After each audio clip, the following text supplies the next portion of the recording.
welcome to another episode of Wrestling Wednesdays. I'm really excited to be joined by someone who terrifies me normally, but very recently hasn't seemed as scary, which anyone watching that goes to Fight Factory wrestling events will be able to know all about. It is the former Fight Factory Wrestling King of the Cage and their former Anarchy champion. He is the Jack Maxwell, one of the most exciting talents in the UK. Someone you have to go and see live, and we'll delve into the relationship he's got with a couple of other very tough Yorkshire guys. But honestly, Jack's one of the best people you can go and see. So really excited to have him on the show this week. Jack, how are you doing, man? I'm good, thanks. Thanks for having me. It's been a bit of a long time coming, this interview, hasn't it? We've sort of flirted with it for a little bit, so it's glad to finally kind of get it over the line and get it done. Yeah, it's really exciting to speak to you and have the chance to chat with you about it all. I mean, Yeah. honestly, the last couple of years, getting to see you up close quite often, match wise, Uh-huh. the meticulous way you work is incredible. When it's I suppose you've got amazing ability to go quick if you need to, but you have that kind of presence.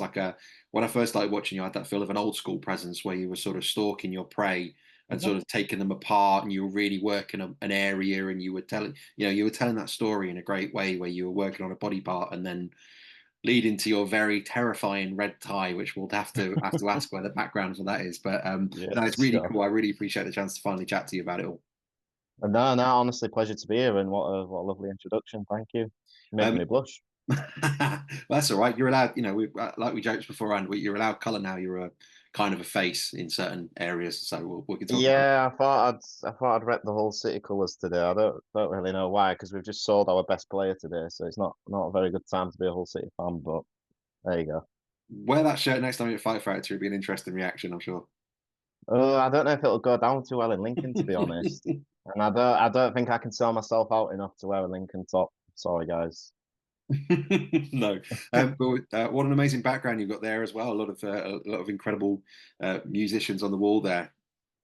Yeah, it's actually completely breaking kayfabe here, but it's actually my dad's sort of music shrine. So we've got like the noticeable ones, the Beatles poster. But just from looking around, there's like a lot of Stone Roses and Oasis stuff.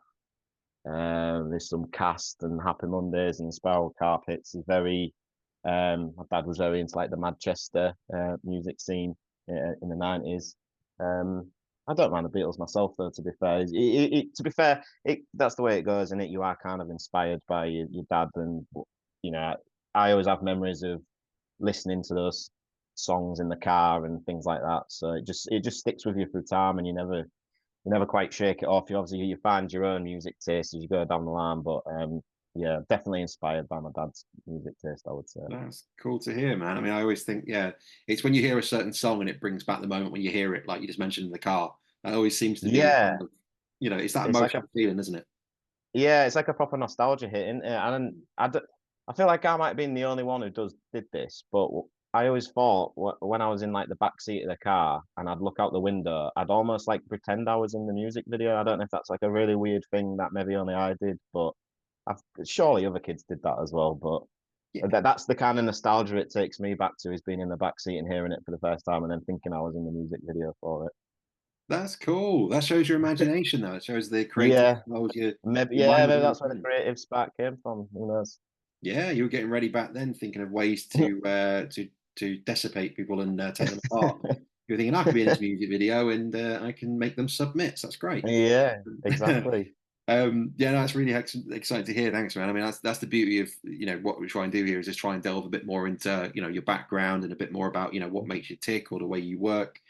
Obviously, you've worked on a lot of different companies, and where you're based. There's quite a big company not too far away from you in Hull. So Yeah.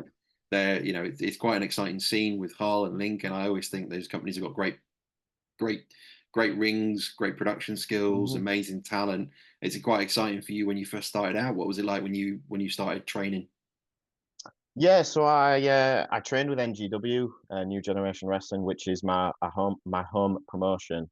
And to be honest, when I started training, I didn't know that much about British wrestling at all. I mean, there was a period of time when I first started watching wrestling growing up. I literally only thought WWE existed. I didn't know there was wrestling outside of there.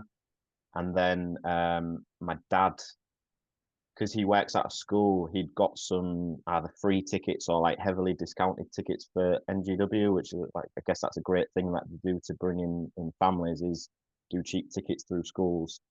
And I distinctly remember him driving me there and sort of saying like, look, don't expect to see John Cena or Rey Mysterio on this show because it's not WWE. I don't know what it's going to be like. I think these are just part timers that have like regular normal jobs. But I was still just as enthralled with it as I would be, you know, watching Raw and SmackDown on TV. So that was NGW was literally like my first introduction of there is wrestling outside of WWE. And I almost sort of like I envisioned it as like league tables. Like, okay, so WWE is like the Champions League. You know, NGW, this is maybe like the championship or something like that. And then that was kind of how I started to learn more about wrestling outside of WWE. And then literally, my dad took me to one of the shows. There was a flyer on the seat saying, if you want to give it a go, here's where you go to turn up. And like literally that week is when I had my first training session. I didn't even realize how much of a reputable company that NGW was as well, because like I said, I didn't know anything about other levels of British wrestling. You know, I didn't realize that like Nathan Cruz and Matt Myers were like really reputable names on the scene, and they had like really good CVs, and um, you know, they came with great references. So I was just very fortunate that it just so happened all this was happening in Hull, and it was the training school that was on my doorstep, and I'm very privileged that I got a very good start in the business and a very good coaching straight off the bat. Yeah, that's what's exciting. I think that's what, you know, the way you work, obviously there'll be natural talent in there, but I think that the way you approach things and the way you are as a human, I think you can tell that was obviously, you know, a great launch into your career. How early on did you sort of understand what kind of character or what style of wrestling you were going to want to be? Was that something people taught you, or was that something you just found yourself that this works for me and it feels right? So weirdly, I realized pretty early on the kind of route that I wanted to go down with the character. Um, because I was always, as soon as I decided, like, this is it, I'm going to give wrestling a go, I knew the importance of that you have to be able to talk, that you have to be able to cut a promo, and that you have to present some kind of character that is entertaining and that can connect with an audience. I think I was quite um, privileged in a way that I'd learned that like super early doors. Um, and I sort of looked back at like, well, what characters from films and TV shows did I really like growing up? And I was that weird kid that always loved the villains in films. So I always like for some reason I was obsessed with Darth Maul from Phantom Menace when I grew up as a child. I just thought it was so cool and badass. But even like watching the Batman cartoons and the Batman movies growing up, it was always the villains I was drawn towards because Batman just kind of stays the same all the time. But you have these villains that come in like the Joker and Mr. Freeze and Two Face. Like to me, uh, they were just so much more interesting. So I kind of knew, okay, I really like the Joker. Right, cool. I love the film American Psycho. Cool. I love the film The Shining. Cool. What do all these have in common? I love Fight Club. I love Taxi Driver. They've all got quite mentally unstable characters at the heart of it. And I realized that was the direction I wanted to go. And obviously, this was like 2014, 2015. And my favorite wrestler in WWE at the time was Dean Ambrose, who obviously had that like crazy guy gimmick too. So it was really easy for me to just kind of push in that direction and go, okay, I want to kind of model myself after Dean Ambrose, but I know I can't copy him. So let's start with that and let's just kind of mold it as we go and like try and pepper these other little bits into it as we go along. And that's kind of like I pretty much knew that like straight off the bat. I probably actually put more effort into that than I did the actual like getting the moves down and getting the basics down, which could have been to my detriment, but then also could have helped me because it meant I could stand out from an early stage. Yeah, it makes a lot of sense. That's interesting.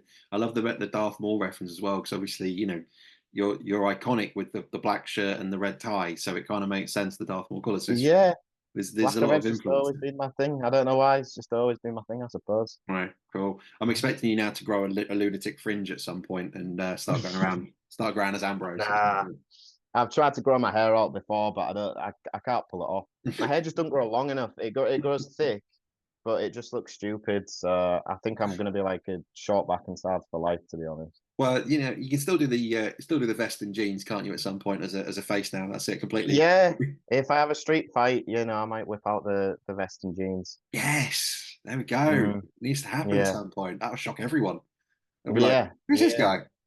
yeah. We normally see him suited and booted. Is this his dress down Friday or Yeah, something? I love it. I love it. Well, thanks for sharing that. I mean, that's the like I say, it's always fascinating to find out kind of what makes you tick and what makes you go down Yeah. a certain route. There's quite a lot of like you mentioned, NGW's got an incredible place in terms of British wrestling and the people it brings Hmm. through. I'm assuming that's where some of the people you had a recent match with, maybe all obviously they came through the same place. I'm assuming that's where you met those guys as well, in the likes of Reese, Rogan, and Hardman Dan. Yeah, yeah, exactly. So Reese was already training and he was already doing the proving ground shows, which was like NGW's trainee shows. Okay. But to be fair, calling them trainee shows is a little bit of disrespect, to be honest, because it got to a point where they were getting to such a high standard that it was very difficult to just even get on a proving ground show. Like Mm. I had to train for like the better part of 3 years to get on a show, and it was a really long, frustrating process. But I'm glad I kind of stuck to it because I could have just left and either given up entirely or gone to somewhere that would have maybe given me an easier ride. But I don't think I'd have been as good of a performer because of it. Um, but yeah, Reese was already there, and then Rogan came in a couple of months after me, I think. And obviously the connection with Reese and Rogan was almost like immediate, where it's like, wow, how the hell are you two not actually brothers? Because you just look identical. And then Hadman Dan, he's believe it or not, he's only 21 years old. Mm. I have to sometimes remind myself that he's like quite significantly younger than the rest of us three. So he came down like a couple of years later. But yeah, it was NGW where all four of us started out, and um, you just have like natural chemistry with people, not just natural chemistry in a wrestling environment, but sometimes your personalities just click.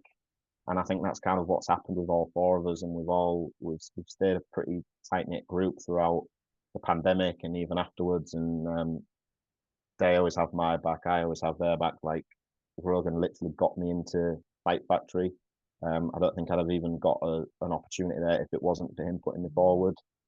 So yeah, they're like probably my three closest friends in the wrestling business, and it's got to the point where we're just friends in real life now. It just so happens that wrestling's the thing that we all love to do, and that's what kind of brought us together. But I think our friendship would exist outside of that, anyways. Yeah, that's magic. I mean, it's quite exciting, the four of you. The levels of talent. I mean, obviously you're all incredibly friendly people to chat with, and very very approachable, regardless of what characters you might portray or what fans see when you're working a show. Um, but the level of talent in you four guys is very very impressive. I mean, like I say, I think you're one of the most believable. I'm excited to see what you're doing now, and obviously we'll talk about that in a minute about your Mhm. change. But you've been one of the most believable bad guys I've seen on the British scene, in terms of, like I say, the way that you attack someone and the way you've got some dastardly tricks, and you'll find a way where you're not necessarily going too hard in terms of breaking the rules, but you're able to manipulate and find a way around whatever you want to do. And then you've got Reese and Rogan, and I've said it on here a couple of times. I mean, I just think they're by far the best tag team in UK, Europe, and got to be up Mhm. there as one of the best tag teams in the world, and sort of bring an old school, sort of really vicious tag team feel back together. Um, what's it like? Obviously, you're all friends, but what's it like when you get to hang around those guys and see them work or see them train? Do you know instantly that these guys are special? Yeah, like I saw as soon as I saw Reese and Rogan team together for the first time, it was just in a training match at the NGW school, which was literally just a sports hall at the Eastmount Centre, like literally like a basketball court with just a wrestling ring dumped into the middle of it. Um, but yeah, they had that instant chemistry, and they straight away they're old school in terms of their presentation. But that's very unique now because you don't get many teams, you don't get two real bruiser tag teams anymore. Um, and they're so believable with what they do. They're so believable with their offense, and it's just, yeah, it's incredible to see how their careers have progressed. Like they're having an absolutely fantastic 2024. It started with Rev Pro, and it's just gone up and up and up, and they've now done Progress and the in at North, and um, they are quite rightly regarded as one of, if not the best tag team in the UK. And I'm not just saying that because I'm the friend. You've obviously said it. It's not just because you get on with them as well. It's a lot of top tier names in British wrestling are saying the exact same thing. And yeah, it's 100% facts. There's no lies to any of it. There's no hype. There's no any of that stuff. What you see is what you get, and I do firmly believe they are very well up there as the best tag team in the UK right now. Yeah, and what was it like for you then? Not too long ago, yourself and Hardman Dan teaming up together to take Reese and Rogan on. Um, Yeah, yeah, it was a super fun experience. So me and Hardman Dan, we actually teamed against them a few months before at a promotion called IWN, and that was in Hastings. So it was like a 5 hour drive each way on a Friday. But we loved it because we're just this company is paying us to travel all this way to wrestle for them. And the whole point was, this is an R&R showcase, and me and HMD, we 100% understood what that assignment was. It was a very quick match, but I feel like we definitely made the most of the time that we had. And it just so happened that the guy that was doing the video of that show, a guy called Aaron Nix, ran or helped to run at least this other promotion called BCD, Behind Closed Doors, which is in Southampton, which isn't too far away from Hastings, but still very far away from Hull. And he said, like, I'd love to do this match again, but give you guys more time, give you a good 15, 20 minutes, and just do whatever the hell you want. Just go out there and kill it. And we were all four of us were really appreciative of that opportunity. Again, we're getting paid to travel so far down the country. Like literally, you couldn't get any more down south than Southampton, right? So yeah, we're traveling down there, and it's just four friends who were just gonna get in there and and beat lumps out of each other. And I did take a hell of a beating in that one. I took so many chops in that match. And Rogan apologized to me afterwards, but I said, mate, you don't have to apologize. If the fans bite on it, which they did, then it's all worth it to me.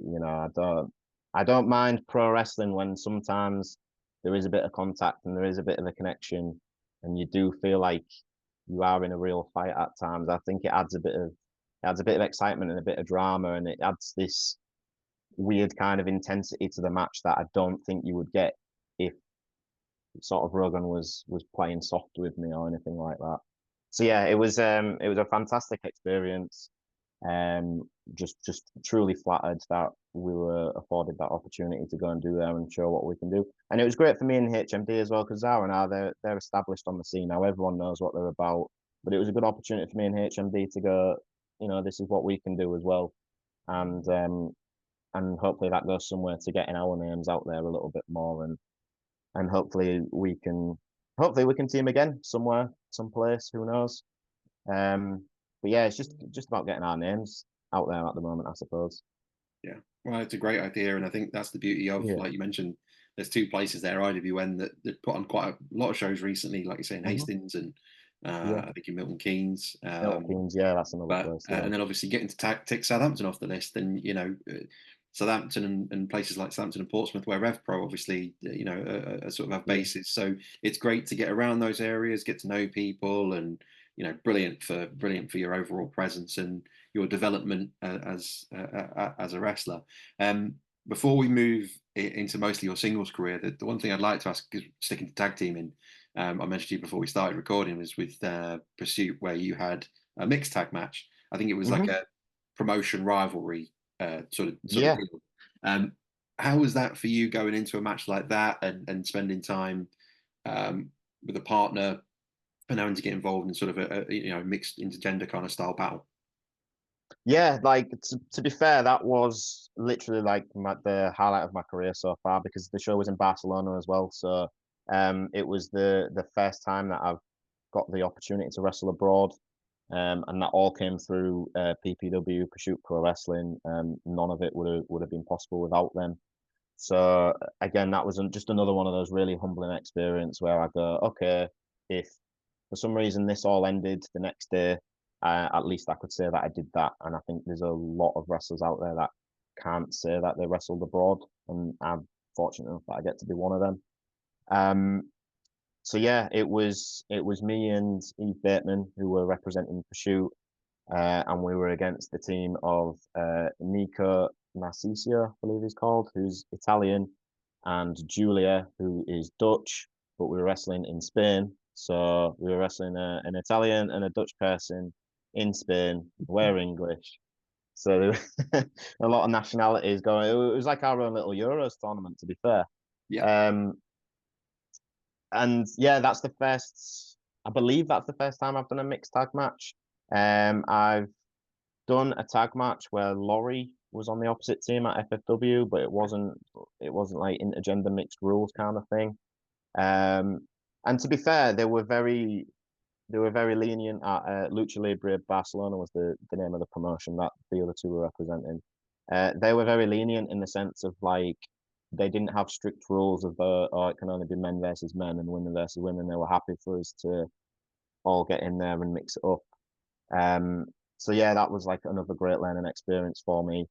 I was very, very nervous about it, and like not only because of the platform that it is, wrestling in Barcelona, but just the fact that I'm wrestling two people that I've never met before, and they're obviously one's Italian and one's Dutch. So I went into it thinking, what if their English isn't great? My Italian and Dutch isn't great, so um, but thankfully, they actually spoke really, really good English. And I think you find that in a lot of European countries is through their education and through their schooling, they have to learn English. So they were all, there was no real language barriers or communication issues.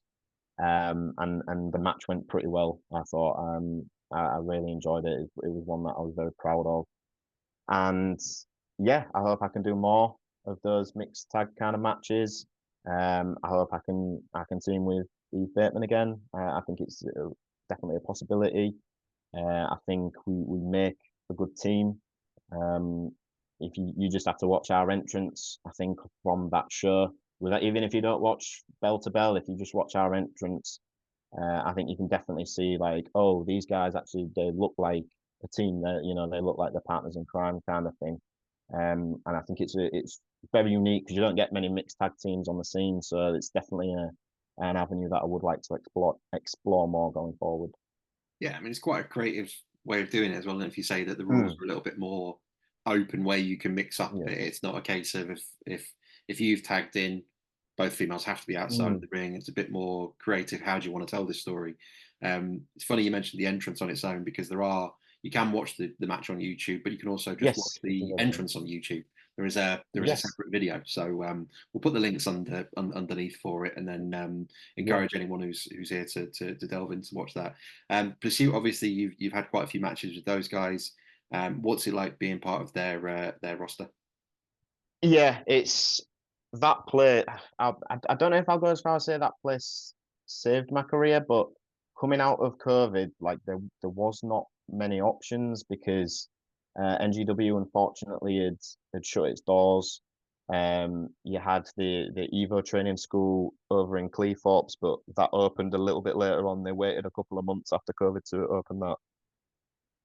So I was weighing up some things. I had like Future Shock in Manchester was an option.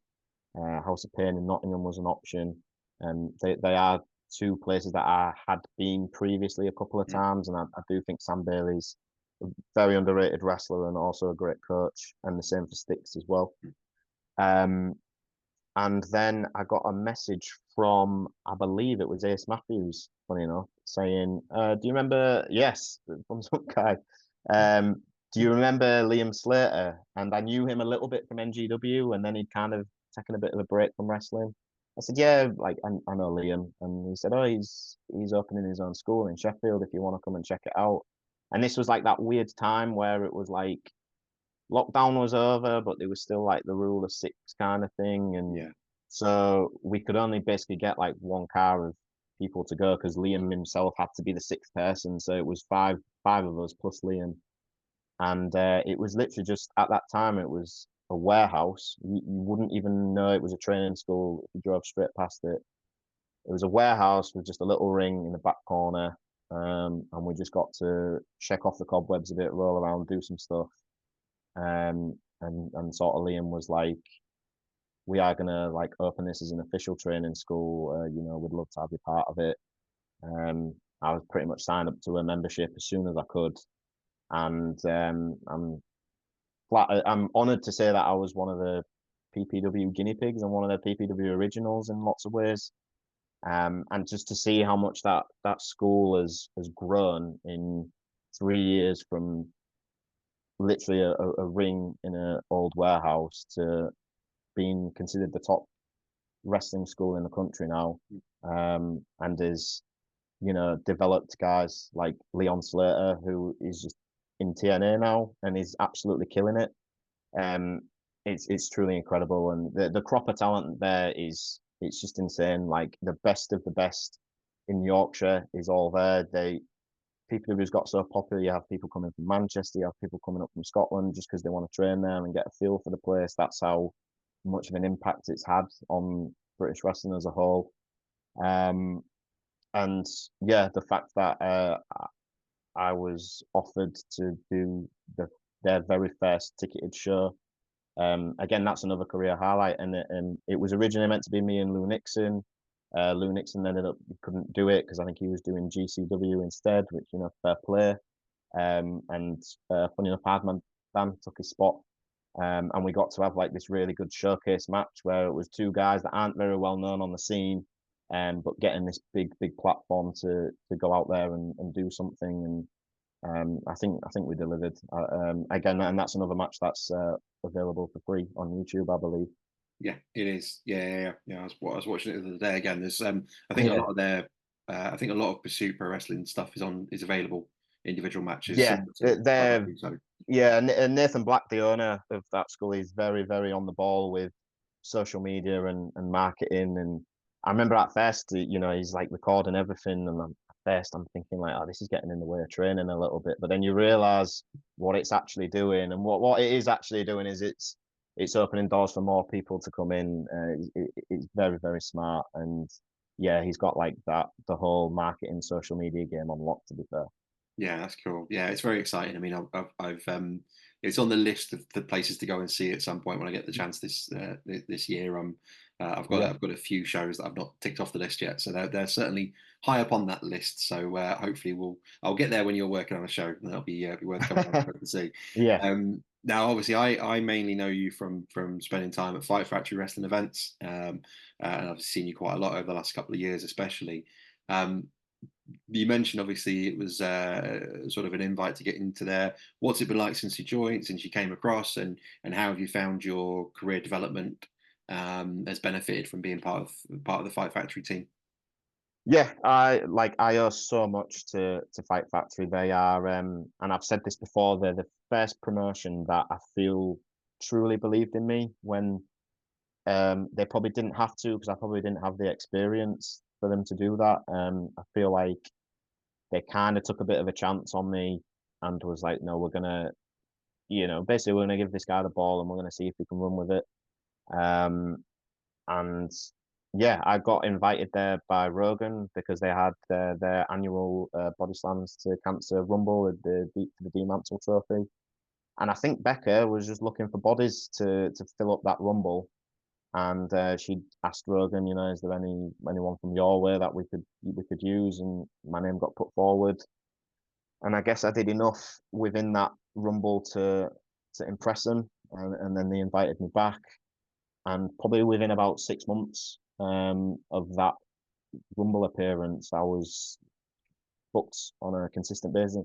They were the first promotion to even do that. The first promotion to go, we want you for all the shows for the rest of the year. I'd never had that from any other promotion. Every other promotion kind of just been one show at a time. And I'm kind of walking into every match thinking this could be my last one with this place. I still try and keep that mindset as much as I can. But yeah, Fight Factory were the first one to go, no, we want to use you. And we're going to put you in these storylines and, let's see what happens. And like I said, they didn't have to do that, but they did, and I'm so grateful that they have, because I feel like I perform at my best when I have something that I can sink my teeth into. I have a storyline where I can go, oh right, okay, where's this going? Where do I see this going?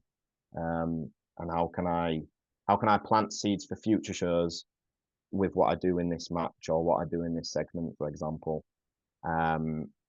And there's not many places in British wrestling, to be fair, that allow you to do that. A lot of British wrestling promotions, it's just exhibition matches, basically. Oh, we want to see, I don't know, we want to see Jack Maxwell versus Jet Marshall, so just go out there and do a match. But there's no storyline to it. Just have a good match, which is fine. But I think the sort of the actor and the dramatic performer in me, I much prefer when I've got a storyline that I can think about. Yeah, I mean that's like I said, that's one of the best things. I'm just going to put this light on 1 second. Just realised it's Yeah. even darker, and with the fact I've left the stubble and stuff at the moment, I'm turning into like just like a crime watch silhouette, which is always great. Just as the random bit of fluff sticking out of the hair. I mean, that's the beauty of from my experience. Obviously, I've had the pleasure of spending time with Becca and Hayden when they allowed me to get access to them to do an interview for a documentary many moons ago. And ever since, they've obviously made me feel very welcome, part of the family, etc. And I think that's what it sets them apart in terms of, ones if you make a good impression and you put the right effort in, they do help you grow and want to help people, and it's about giving you opportunities. What is that like then for you in terms of the mentality when for example, you're able to go, right, I'm now booked for so many dates in a year. How did that change your confidence, or did it have any impact on your approach to your career? I try to not let it change my approach so often. I still try to sort of keep that mentality of, oh, if I don't put in a good performance, they might not want to use me again. I don't know if that's maybe me adding unnecessary pressure to myself. But I think I do think it is important to kind of be your own biggest critic, sort of thing. So I do always put that pressure on my shoulders to always make sure that I have the best performance I possibly can. Every show, every match that I do, I want it to be the best match on that night. It doesn't always happen, but that's what I'm always trying to go for. But what it does do when you're in this storyline and you're going places, I think it does allow me to relax in the matches a tiny bit more, where I can, like you say, I can take that slower style and I can be a little bit more meticulous, because it's all planting seeds for where we're going further on down the line, and it's all things that can be used in video packages and promotional material and things like that. Whereas if I was just booked show to show, I would almost feel like, right, I've got to go out there and I've just got to go bang, bang, bang, bang, bang, and play all. It's like a band playing all their top songs. Whereas with FFW, I've got the chance to go, here's some new material that I'm going to try out for, and see how that goes instead. So that's another thing that I'm very grateful for, is that FFW gives me a platform to be a little bit more experimental and try new things. Some things might stick, some things might not. But ultimately, it's going to make me a better performer. That's really cool to hear. Obviously, your most recent match, that we'll delve a bit more into some of the career before that, because I'd love to find out what it was like being, with your run with the New Age, with such a great group, and how that sort of developed. But couple, when we're recording this, it's sort of not long after Jack to the Future, where originally you were meant to have a triple threat match, but Romanov put Steve to that, so Mr. Bennett wasn't able to be part of it. Although you have faced Mr. Bennett before in an Anarchy match, so we can talk about that. Yes. But it was yourself and a very patriotic Jack of Clubs, JOC, for a main event for Jack to the Future, which is obviously a lot of Jacks, but it's all good. You were obviously accompanied to the ring by your group's leader, KD, who is thinking, the longest reigning FFW heavyweight champion in the company's history. Your group's leader, as I say. Recently, there's been a little bit of tension. There's been a few moments where it hasn't seemed like you've been too happy with some of the outcomes from your colleagues. And it ended in a bit of in an interesting way. We won't say too much about it because obviously the repercussions are going to come going forward. But how was that for you in terms of, your desire aside, but the crowd reaction and the desire from the crowd for you to do what you did? If anyone wants to see it, it's available on YouTube, Fight Factory Wrestling Weekly. We can put the link underneath because you need to watch the match to get what we're talking about here. But what was it like for you to have that crowd reaction and have everyone really supporting you right at the end? Yeah, it was a very surreal moment actually because uh, I, I've spent so much of my career as a villain and being someone that gets booed all the time, and I just kind of got comfortable with that. Like, it's just second nature to me now. Um, so to hear him switch, and it's something that I feel like they've been doing the last couple of shows really, where they've seen that I've not been too happy with what the New Age are doing. I don't like the fact they keep interfering in my matches. I want to win on my own terms. I could have beaten Flex for the FFW title, but with their interference, I just knew in my heart of hearts that that title win would always have that asterisk next to it if I didn't do it on my own terms. So, um, and I think the Fight Factory audience for the first time actually showed a bit of sympathy for me with that, and um, felt the same frustration that I felt, because I'm sure they probably felt it the last 2 years, because that's how long the New Age stable has been going for. Um, yeah, very. I'm still kind of coming to terms with it now. Obviously, we're just less than a week removed at the time of recording, so it is still very raw to me. It's still very fresh. Um, I'm still sometimes thinking, is it all just like a dream sequence kind of thing? Um, but no, it was honestly one of the highlights of my career to get that reaction, because I thought they maybe wouldn't care. It's a bad guy, but he's doing something to another bad guy. So do we really care? Like, that was kind of going through my mind. Um, right up to the point that this, I guess we'll say, implosion happened. I was questioning myself if I was going to be making the right decision with what I was doing, but as soon as they all kind of erupted and roared, that was when I knew, like, deep down, yeah, I've probably put a bit of a target on my back now, and I'm probably going to face some repercussions, and it's all going to get very interesting going forward. I don't know what's going to happen at the next show, but that showed that I made the right decision with what I ended up doing. And yeah, for the first time in about 2 years, I have to say thank you to the FFW crowd for the support and the reaction that they gave me. That's cool. I mean, you mentioned to me before we started recording that this has potentially been, you know, on the cards for a while ever since your match with KD. It was put together by the fans. But Mm-hmm. before we get into that, I mean, what a great group.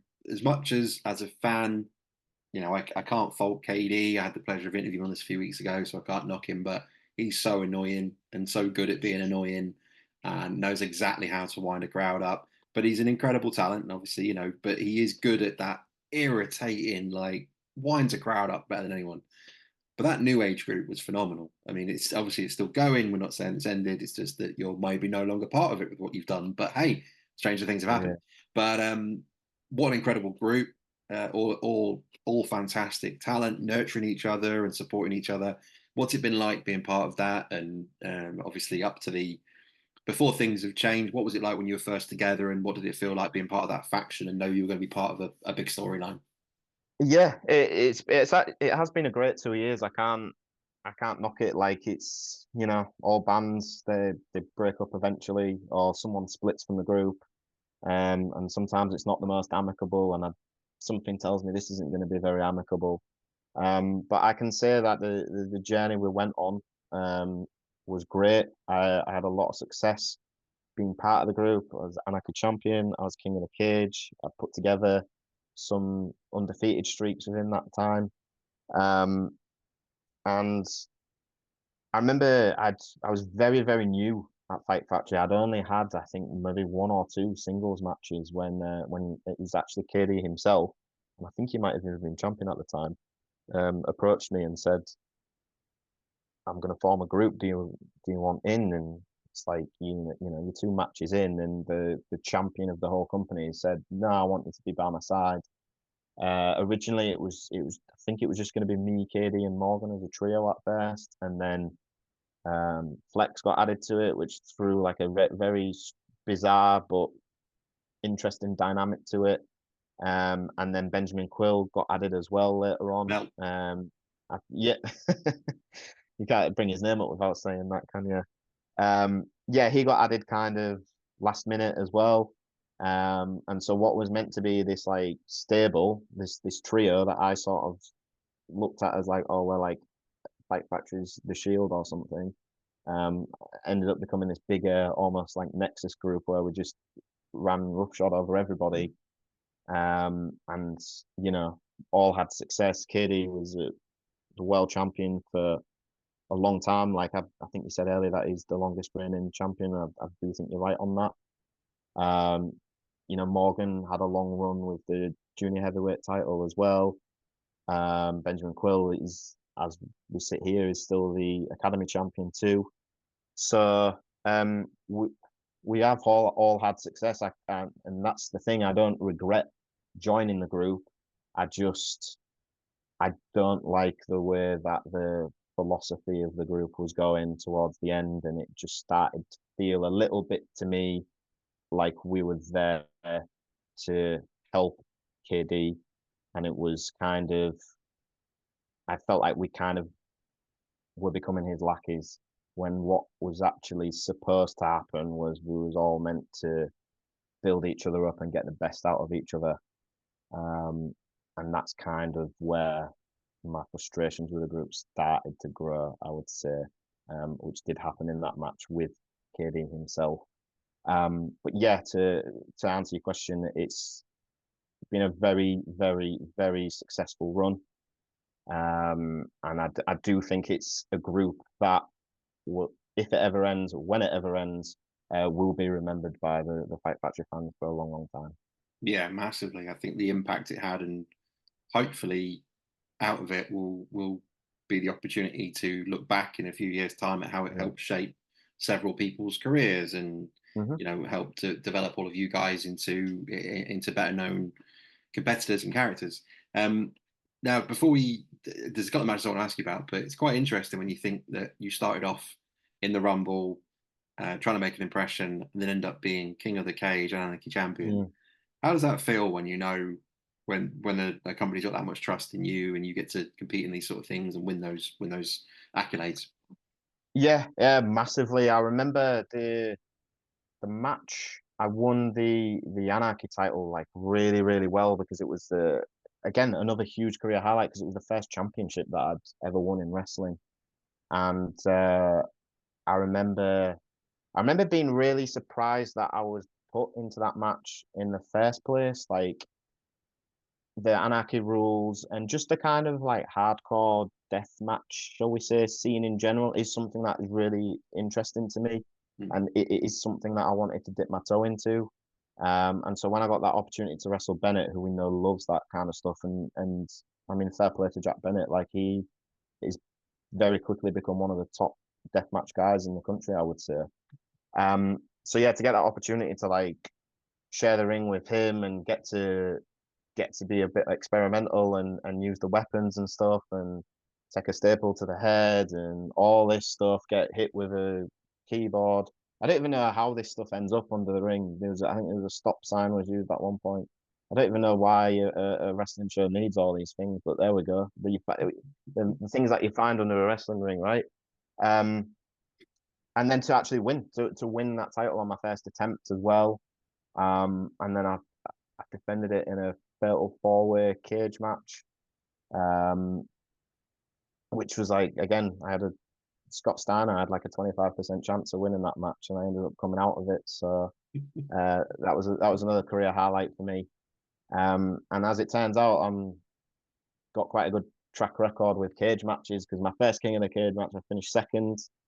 I then went on an interview and I said my goal is to win it the next year, and then that's exactly what happened. I am still technically until October the current King of the Cage. I don't know how long I can call myself King of the Cage for, and I guess I can call it until the day of this year's show. I still am King of the Cage. So I've got a very good track record in cage matches, but that puts a lot of pressure on me for this year's King of the Cage if I'm competing in it. I don't think anyone's ever won it back to back, so that's like a little bit of history that I'm definitely looking to achieve.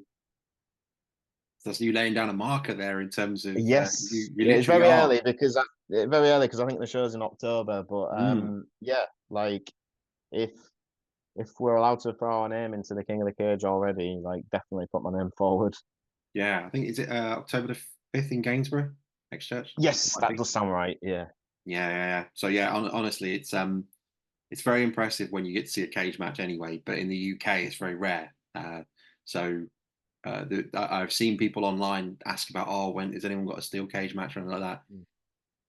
Do not miss out on coming to watch Fight Factory when they've got a steel cage up because Mm. you get multiple matches in it, not just the one match. It's literally brilliant night, and it's in a very unique venue, the X Church in Gainsborough. Visually looks stunning, but the sound, the way it echoes around and bounces back down, it's fantastic. So I think it's my favorite wrestling venue, to be fair. yeah, I'm not I surprised. I was really going to ask do. you about that, how you found those, how you find those sort Yeah. of venues. It's probably visually my favorite, and you mentioned Mm. it's your favorite.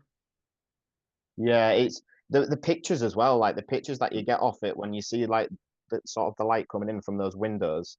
Um, it just adds a very kind of like theatrical cinematic feel to everything, which Yeah. I think at the heart that is what pro wrestling is. You know, we are like making movies, really, aren't we? And Mm. um it just adds a whole kind of aura and kind of ambiance to the whole show.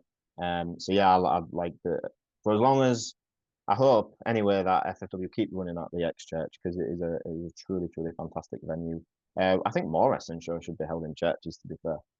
Yeah, it'd be good. I mean, that's the beauty of obviously we talk about Five Factory that they've got a great setup with the production and the the entrance and stuff like that. But Simon, who Mm. obviously puts films the events, puts the lights together and everything. I think as much as every venue he's ever worked in always looks fantastic and transforms from a sports hall or an arena into a wrestling this gladiatorial experience.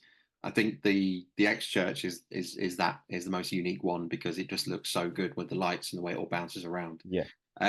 Before we go, so just a couple of questions about Five Factory Yeah. competitors. Flex, you So. mentioned. Mhm. You had obviously the World Heavyweight Championship match against him. What's it like working with Flex Buffington?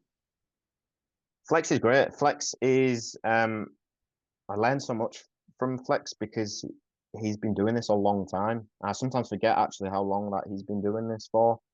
And I mean, Flex kind of forms part of what's happened with the new age because Flex was kicked out of the group because KD had probably brainwashed us all a little bit into thinking that he was a liability and that he was a loser and that he didn't take anything seriously and we was never going to win anything with him in the team.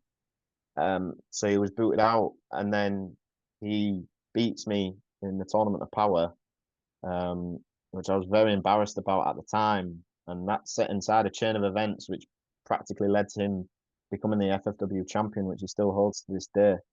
And in 8 months of Fight Factory, I lost 2 matches, and they were both to Flex Buffington. So I think that tells you how good of a pro wrestler he is. All the singing and dancing and jokes aside, and the drawn on abs, he can go. Like, he can go, and I've, he's been in there with a lot of big names over the years as well. So yeah, he's someone that I feel like every time I wrestle him, I get a little bit better. I feel like every time I wrestle him, I learn a little bit more. I've wrestled him twice. I've lost both times, but if there's a third match, and if that title's on the line, I've got to fancy my chances that I can get the job done and I can take the title from him. I'm sorry, Yeah. Flex. We need to see you in Sexy Flexi Yeah. again. We need to see the battle. We need to see it happen Mm. one more, another time. Hopefully, after you win King of the Cage this year as well. KD, obviously, we've spoken about it a few times, but you had a match after the Tournament of Power and all the rest of it. There's a lot of back and forth, but your match with KD last year, with the fans decided, there was a really good chemistry between you two, and obviously you were team partners at the time, and now you're rivals. If that was to happen again, do you think the match would be very, very different? Yes. So that was a very bizarre night where the fans got to choose the matches. So KD's opponent for the night, who was going to be wrestling for the title, was drawn at random. And I remember him gathering everyone in the New Age backstage and saying, look, he was a bit paranoid, thinking he was going to get screwed anyway. But he said, look, I could very well face one of you guys. And the whole thing was, um, let's be competitive. Like, don't feel like you have to lay down for me. I want you to try and take the title from me, because at the end of the day, the title is going to stay in the New Age. And I was drawn, and that's exactly what happened. We had a back and forth match. Neither of us took it easy on each other. He got the win on me because he is, despite what's happened between us, and although we might not like each other personally anymore, I can say that he is an incredible in-ring talent. He was the longest reigning Fight Factory champion for a reason. He had my number on that day, but I feel like since then, and I feel like this is what kind of was the very first seed and what's ended up happening. I think he's had my card marked since then. I think he knows that if I got the chance to wrestle him again, I would beat him. Um, in the recent junior heavyweight title tournament, I wrestled TJ. Had I beat TJ, I would have faced KD in the next round.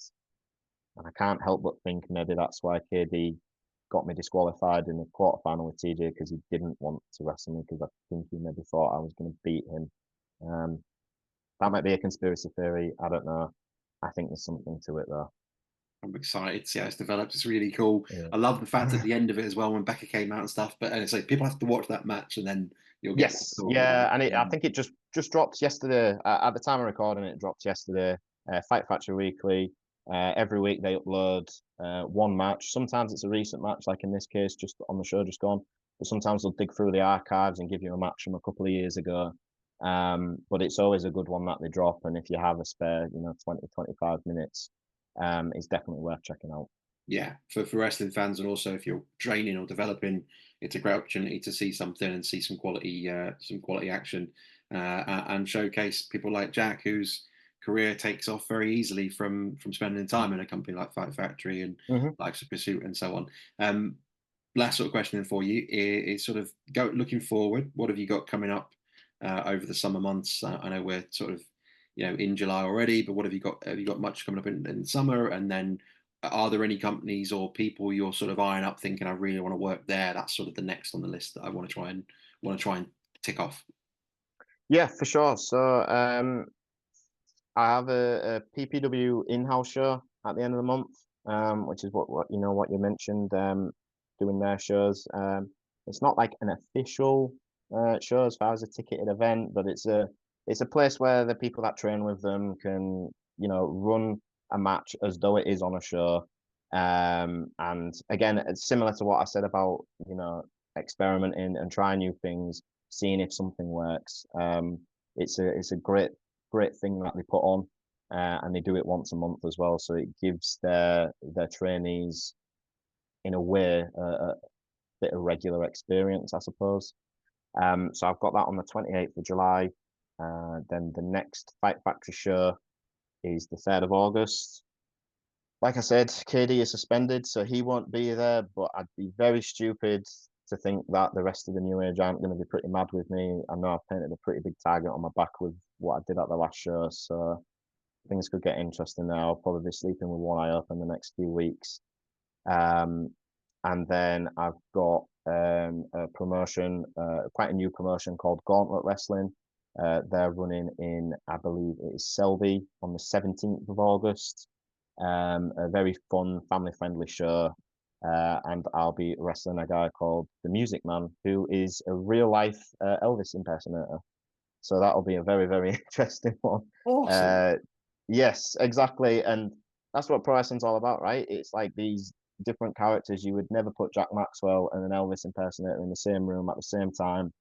But we're going to share a wrestling ring, and God knows what's going to happen. But I guarantee it'll be fun.